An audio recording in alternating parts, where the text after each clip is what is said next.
सीतापुर गांव में रहती थी एक चुड़ैल, लेकिन इस बात से गांव के लोग अनजान थे।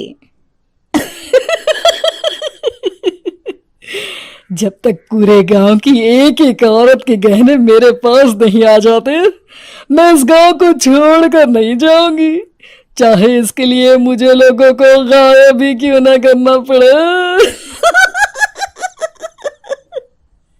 दूसरी तरफ गांव की औरतें बात कर रही थी। अरे सुन रही हो, ये देखो, मैंने कल ही नया हार बनवाया है सोने का, कैसा लग रहा है? बहुत ही अच्छा। अच्छा है ना, पहले तुम पहनो, फिर शादी में अपनी होने वाली बहू को दे देना। और क्या, सोने चांदी का यही तो फायदा है, जितना पुराना उतना महंगा। लेकिन एक एक पैसा बचाकर ये लेना सच में बहुत मुश्किल हो रहा था मेरे लिए। तभी वहां पहली का पति आ जाता है। गांव में एक औरत के घर के सोने के सारे गहने चोरी हो गए।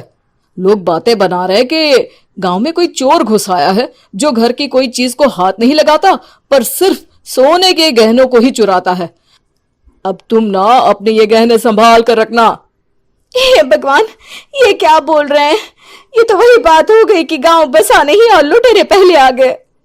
दूसरी तरफ गांव के ही एक घर में रंजना रहती थी। उसके पति का गांव में चाउमीन का ठेला था। एक दिन उसके घर में एक औरत आती है। अरे रंजना, तू गांव में नहीं है तो सोचा तुम्हें बता दूं। गांव में बात चल रही है कि गांव में एक चोर घुस आया है जो घरों के सोने के गहने चुरा लेता है। अरे मैं तो सिर्फ ये कान की छोटी सी बाली ही सोने की पहनती हूँ, बाकी गहने तो मैंने गांव के बैंक में लाकर रखे हैं। ये क्या होता है? ना बाबा ना, हमारे गांव की औरतें तो गहने अपने पास ही रखती है। जब कहीं जाना हो तो बस अलमारी से गहने निकालो और पहन लो। दूसरी तरफ एक औरत हाथ में टोटके वाली छोटी सी गुड़िया लेकर घर में चली आती है। अरे कोई है? घर की औरत है क्या? क्या है ये गुड़िया? ये कोई ऐसी वैसी गुड़िया नहीं है, ये जादुई गुड़िया है। इसको घर की अलमारी में रखना। अगर तुम्हारे घर पर किसी की बुरी नजर होगी तो रात भर में ये पतली सी गुड़िया मोटी हो जाएगी। मैं कल आकर ये गुड़िया ले जाऊंगी और तुम्हारे घर की सारी बुरी नजर छूट जाएगी, समझी? अरे वाह, ये तो बहुत कमाल की गुड़िया है, दे दो। कितने की है एक? अरे नहीं नहीं नहीं, ये फ्री की है। मेरा काम इस पूरे गांव को बुरी नजर से दूर रखने का है। हाँ। भली औरत उसके हाथ से वो गुड़िया लेकर अलमारी में रख देती है। लेकिन अगली सुबह जब वो उस गुड़िया को देखती है तो पतली सी गुड़िया मोटी हो चुकी होती है। हे भगवान, ये क्या? किसने मेरे घर को बुरी नजर से बांध रखा था? तभी वो गुड़िया वाली भी आ जाती है। मैंने कहा था ना, घर पर बहुत ज्यादा बुरी नजर है। लाओ, ये गुड़िया मुझे दे दो। औरत वो गुड़िया उठाकर उसे दे देती है। गुड़िया हाथ में आते ही वो औरत उसे लेकर सीधे गांव के बाहर की खाली हवेली में चली जाती है और साधारण औरत से चुड़ैल बन जाती है। अरे पगली, गांव वाली इस गुड़िया के पेट में तेरे घर के सारे गहने हैं। इतना बोलकर वो गुड़िया को फाड़ देती है और सारे गहने निकाल लेती है। वहीं दूसरी तरफ, हे भगवान, मेरे घर के सारे गहने चोरी हो गए। उस औरत के घर के आसपास लोगों का जमावड़ा हो जाता है और लोग बातें करने लगते हैं। लो जी, ये भी घर गया। पता नहीं कौन चोर है जो इतनी होशियारी से गहने चुरा लेता है। कुछ समझ में नहीं आ रहा कि कौन है। लोग तो घर से कहीं जाते भी नहीं है, न ताला लगे न घर खाली हो, फिर भी रातों रात गहने चोरी हो जाते हैं। अरे हम तो कहते हैं लोगों को बारी बारी चौकीदारी करनी चाहिए, चोर को तो पूरे गांव वाले मिलकर पकड़ ही लेंगे। लोग बारी बारी घरों की चौकीदारी भी करते हैं, लेकिन चोरी होने का सिलसिला रुकता ही नहीं। फिर एक दिन रंजना के पड़ोस से भी रोने की आवाज आती है।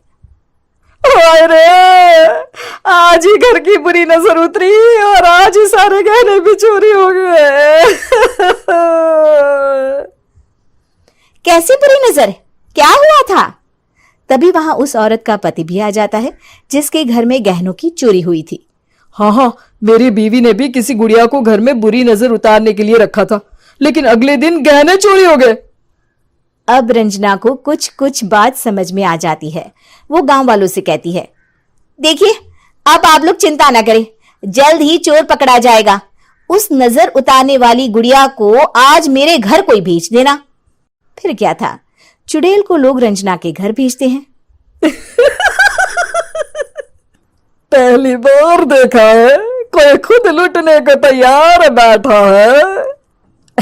तो तू है जिसे घर की बुरी नजर उतारनी है? ये ले गुड़िया, ये सुबह तक मोटी हो गई तो समझो तुमको और तुम्हारे घर वालों को नजर लगी है।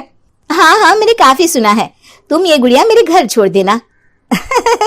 अरे क्यों नहीं, कल सुबह आऊंगी जब गुड़िया तुम्हारे घर की सारी बुरी नजर लेकर मोटी हो जाएगी, ठीक है?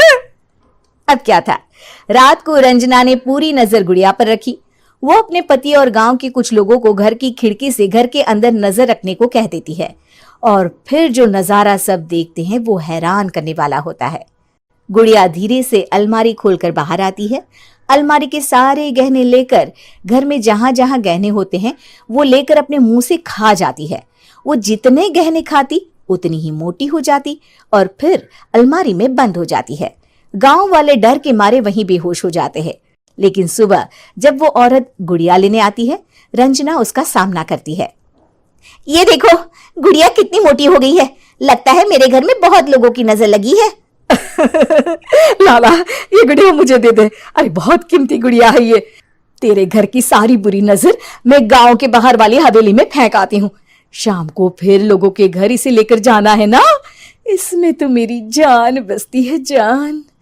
रंजना गुड़िया को चुड़ैल की तरफ बढ़ा देती है, लेकिन फिर वापस ले लेती है और गुड़िया के हाथ मोड़ देती है। जैसे ही गुड़िया के हाथ मोड़ती है, चुड़ैल का हाथ भी मुड़ जाता है। अच्छा, तो ये वो गुड़िया है जिसमें तुम्हारी जान बसती है। अब सुन चुड़ैल, तेरी सारी हकीकत सबके सामने आ गई है। या तो गांव वालों के गहने लौटा दे, नहीं तो मैं इस गुड़िया की गर्दन मोड़ दूंगी। चुड़ैल डर जाती है। अरे नहीं नहीं, मेरी गुड़िया दे दो, मैं सबके गहने वापस कर दूंगी। ठीक है, अब भी जा और सबके सारे गहने वापस कर। चल निकल यहां से। चुड़ैल सबके गहने लौटा कर रंजना के पास आती है। ला दे मेरी गुड़िया रंजना, इसके अंदर के गहने निकाल ले, लेकिन गुड़िया वापस दे दे। लेकिन रंजना जानती थी कि जैसे ही गुड़िया चुड़ैल को देगी उसकी शक्ति वापस आ जाएगी। चुड़ैल, तू तो चुड़ैल ही रहेगी, ये मैं जानती हूँ। अरे नहीं नहीं नहीं, मैं गांव छोड़कर चली जाऊंगी, किसी को परेशान नहीं करूंगी, वादा करती हूँ मैं। लेकिन रंजना उसकी एक बात नहीं सुनती और गुड़िया का सर उसके शरीर से अलग कर देती है। चुड़ैल सर अलग होते ही गायब हो जाती है।